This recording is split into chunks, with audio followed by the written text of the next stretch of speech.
नरं चैव नरोत्तमं देवीं सरस्वतीं व्यासं ततो जयमुदीरयेत्।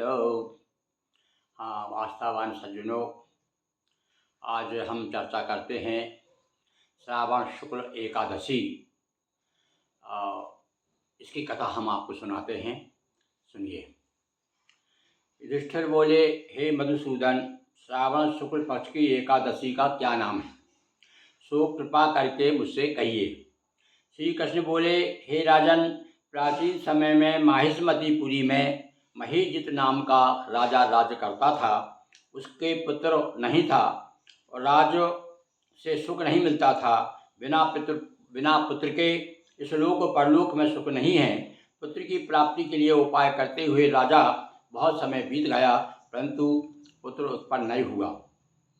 इसी एक बार सभा में अपनी वृद्धावस्था देखकर राजा को बड़ी चिंता हुई और सभा में बैठ करके सब अपने सभासदों से कहा, इस जन्म में मैंने कोई पाप नहीं किया, मैं सदैव धर्म के मार्ग पर तत्पर हूँ, मेरे पुत्र क्यों नहीं हुआ, इसका विचार करो।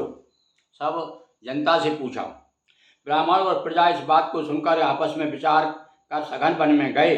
वहाँ घोर तप करते हुए लोमश ऋषि को देखा। उसे देखकर सब प्रसन्न हुए, यथायोग नमस्कार किया और देख करके मुनीश्वर बोले, तुम किस लिए आए हो, इसका कारण कहो, मैं तुम्हारा हित करूँगा। हम सभी के मनुष्यों का जन्म परोपकार के लिए हुआ है, इसमें संशय नहीं है। मनुष्य बोले, हम अपने आने का कारण कहते हैं, सुनिए। हम संदेह निवारण करने को आपके पास आए हैं। हमारे जो राजा हैं उनका नाम महीहित है।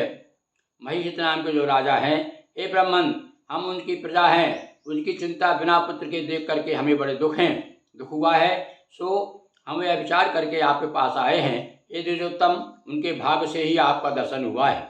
बड़ों के दर्शन से मनुष्यों के कार्य सिद्ध होते हैं। हे मुने, ऐसा उपदेश दीजिए जिससे राजा के पुत्र हो। उस राजा के पहले जन्म का वृत्तांत ध्यान करके मुनि बोले। अब जब पूछा, महाराज उनके यहाँ पुत्र नहीं है, क्या कारण है और कुछ उपाय बताइए, तब लोमश ऋषि कहते हैं कि सुनिए, यह जो राजा था ना, पहले जन्म में बड़ा निर्धन था, क्रूर था, कर्म करने वाला व्यस्त था। एक गांव से दूसरे गांव में जाकर के व्यापार करता था। एक समय क्या हुआ, ज्येष्ठ मास के शुक्ल पक्ष के द्वादशी के दिन मध्याह्न के समय गांव की सीमा पर प्यास से व्याकुल हो गया। वहाँ सुंदर तालाब देख करके जल पीने का उसने विचार किया।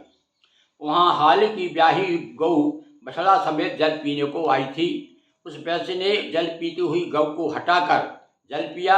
उसी पाप से राजा पुत्रहीन हो गया है। मतलब ये हुआ कि गाय की अवहेलना की, गाय को प्यासी भगा करके खुद पानी पी लिया। वे मनुष्य बोले, हे मुनि, पुराणों में सुना जाता है कि पुण्य के प्रभाव से पाप दूर हो जाता है, इसलिए पुण्य का उपदेश दीजिए जिससे पाप का नाश हो और आपकी कृपा से इनके पुत्र हो। तब लोमश ऋषि बोले, श्रावण शुक्ल पक्ष में पुत्रदा नाम की एक बड़ी प्रसिद्ध एकादशी है। यह जो एकादशी अभी आ रही है, ये जो है बड़ी पुण्य देने वाली है। उसका व्रत विधि पूर्वक करो, रात में जागरण करो, उसका निर्मल पुण्य राजा को दे दो। सारी जनता से जो लोग आए हुए थे, उनके सभासद लोग, गांव के लोग, उन सबको बताया। लोमश ऋषि के वचन सुन करके उनको प्रणाम करके सब लोग घर को चले गए। श्रावण आने पर सब लोगों ने राजा सहित श्रद्धा पूर्वक व्रत किया। सारे राज्य ने किया, कहना चाहिए। द्वादशी के दिन अपना पुण्य राजा को दिया। ये भी देखिए, बहुत बड़ी बात है।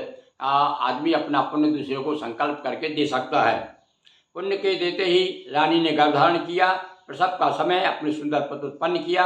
हे नृपश्रेष्ठ, इस प्रकार पुत्रदा नाम की एकादशी प्रसिद्ध है। इस लोक और परलोक का सुख देने वाली है, इसलिए इसका व्रत जरूर करना चाहिए। वह पुत्र का सुख पाकर के अंत में स्वर्ग को जाते हैं। इसका फलाहार एक दिन गुड़ का सागर लेना चाहिए। बहुत बहुत धन्यवाद। बोलिए श्री कृष्ण भगवान की जय।